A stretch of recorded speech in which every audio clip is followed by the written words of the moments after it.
Wayanad veterinary സർവകലാശാലയിൽ campus വിചാരണയ്ക്ക് പിറകെയുള്ള വിദ്യാർത്ഥിയുടെ ദുരൂഹ മരണത്തിൽ 4ാം വർഷ BVSC വിദ്യാർത്ഥി അമീൻ അക്ബർ അലി കീഴടങ്ങി. SFI unit secretary Amal Ihsan, college union president K. Arun, union അംഗം ആസിഫ് ഖാൻ എന്നിവരെ ഇന്ന് പോലീസ് അറസ്റ്റ് ചെയ്തിരുന്നു. ഡീനിന്റെ പങ്ക് വ്യക്തമാകാതെ നടപടിയെടുക്കാനാകില്ല എന്ന് സർവകലാശാല VC MR ശശീന്ദ്രനാഥ് പറഞ്ഞു. സിദ്ധാർത്ഥിന്റെ മരണത്തിൽ 11 പേർ പിടിയിലായതോടെ ഒളിവിൽ കഴിയുന്നവരുടെ എണ്ണം 7 ആയി.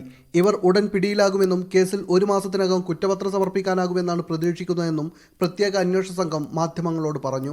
മർദ്ദന വിവരം അറിയാൻ വൈകിയെന്നും അറിഞ്ഞയുടൻ നടപടിയെടുത്തെന്നുമാണ് വിശദീകരണം തേടിയ സർവകലാശാല രജിസ്ട്രാർക്ക് ഡീൻ ഡോക്ടർ MK നാരായണൻ നൽകിയ മറുപടി. അതിനിടെ ആക്രമിച്ച വിദ്യാർത്ഥികൾക്ക് 3 വർഷത്തെ പഠനവിലക്ക് ഏർപ്പെടുത്താൻ കോളേജിൽ ഇന്ന് ചേർന്ന ആന്റി റാഗിംഗ് കമ്മിറ്റി തീരുമാനമെടുത്തു. കുറ്റക്കാർക്കെതിരെ മുഖം നോക്കാതെ നടപടിയെടുക്കുമെന്ന് സിദ്ധാർത്ഥിന്റെ വീട് സന്ദർശിച്ച ശേഷം സർവകലാശാല VCയും പറഞ്ഞു. തീർച്ചയായിട്ടും ഇത് ദാരുണമാണ്. ഇത് ഒരിക്കലും സംഭവിക്കാൻ പാടില്ലാത്തതായിരുന്നു. സംഭവിച്ചു പോയി.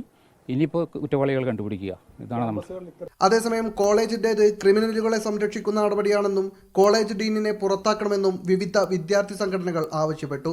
SFI കില്ലർ സ്ക്വാഡായി മാറിയെന്നും മരണത്തിൽ ജുഡീഷ്യൽ അന്വേഷണം വേണമെന്നും MSF ആവശ്യപ്പെട്ടു. പ്രതികൾക്കെതിരെ കൊലക്കുറ്റ ചുമത്തണമെന്നാവശ്യപ്പെട്ട് യൂത്ത് കോൺഗ്രസ് കോളേജിലേക്ക് നടത്തിയ മാർച്ചിൽ സംഘർഷമുണ്ടായി.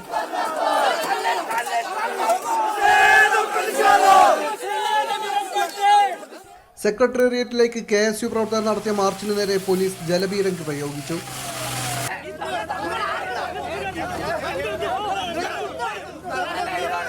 KSU വയനാട് ജില്ലാ കമ്മിറ്റി ആരംഭിച്ച അനിശ്ചിതകാല റിലേ നിരാഹാര സമരവും തുടരുകയാണ്. നാളെ കോൺഗ്രസ് ജില്ലാ കമ്മിറ്റി പ്രഖ്യാപിച്ച മാർച്ച് മുൻ പ്രതിപക്ഷ നേതാവ് രമേശ് ചെന്നിത്തല ഉദ്ഘാടനം ചെയ്യും. ABVPയുടെ ഉപവാസ സമരത്തിലും പ്രതിഷേധമിരമ്പി. നാളെ യൂത്ത് ലീഗും സർവകലാശാലയിലേക്ക് മാർച്ച് പ്രഖ്യാപിച്ചിട്ടുണ്ട്. തിരുവനന്തപുരം ബ്യൂറോക്കൊപ്പം T. അനീസ് അലി, മീഡിയ 1 വയനാട്.